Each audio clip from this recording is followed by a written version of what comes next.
We are on lesson number 172 in A Course in Miracles, titled, God is but love, and therefore so am I.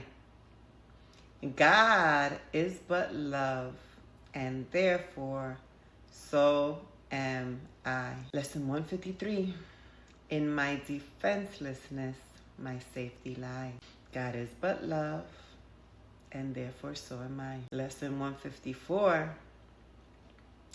I am among the ministers of God. Again, lesson 172.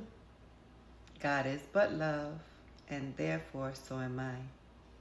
God is but love, and therefore so am I. Oh, have I been around the block and back with that one, in my defenselessness, my safety lies.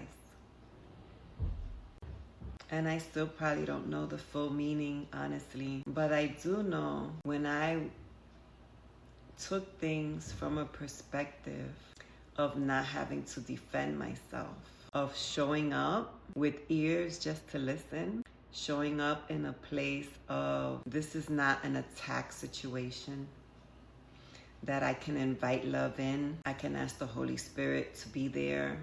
I can ask God to say the right words. When I have been able to, even sometimes for a very limited amount of time, but for that one talk, that one stressful situation, at that moment, if I really embrace that lesson, I was able to have a beautiful experience for me and for everyone that was involved, coming from a place of love. I'll give you the example.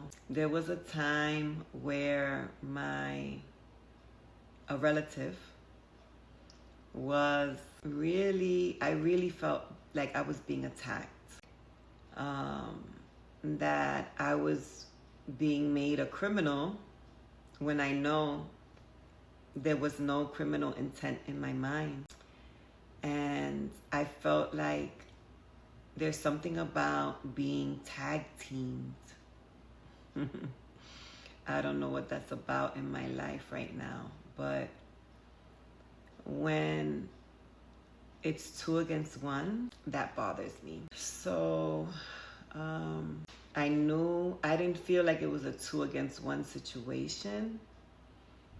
I feel like it was one family member supporting the other because the other really needed support, because their picture of what happened was so negative and they just needed support from somebody else. That's how I feel like that happened. And basically, there was a point in the conversation where I heard attack. Whether it was attack or not, that's what I heard. I felt like I was on a stand. And I really have a hard time with this.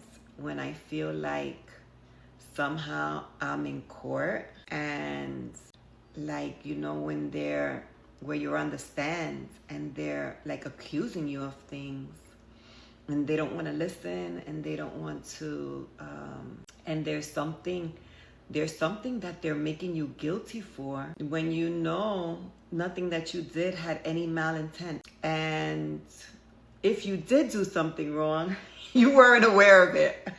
Like making you guilty for something that wasn't even in your realm or your presence. And when you're on the stand, you want to defend yourself. You want to say, no, I didn't do that. Like, let me give you the whole picture of what happened. And I found that the more I tried to give the person the whole picture, the more they were condemning me, the more they tried to put on this clothing that wasn't mine. So I remembered this lesson. It's really not this lesson, it's the review of another lesson, but whatever. I remembered this lesson in my defenselessness, my safety lies. And I just stopped defending myself.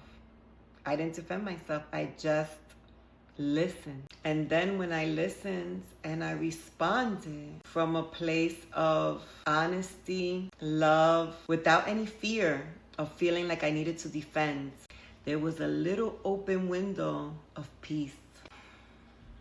Though short-lived, there was a window. And I saw the power of that lesson. So I have not mastered it yet, people, but it's in my awareness. And what's great about things being in your awareness, it means that once you've had a little taste, it's going to be you. You know, the real you is showing up. The authentic you, the one that doesn't need to defend, the one that just has power in knowing who you truly are, knowing that you're connected to God, knowing that love can enter any situation at any time. You just have to invite it in. So that's the first half of this. I'll just stop there. God is but love, and therefore so am I. God is but love, and therefore so are you. Have a great one.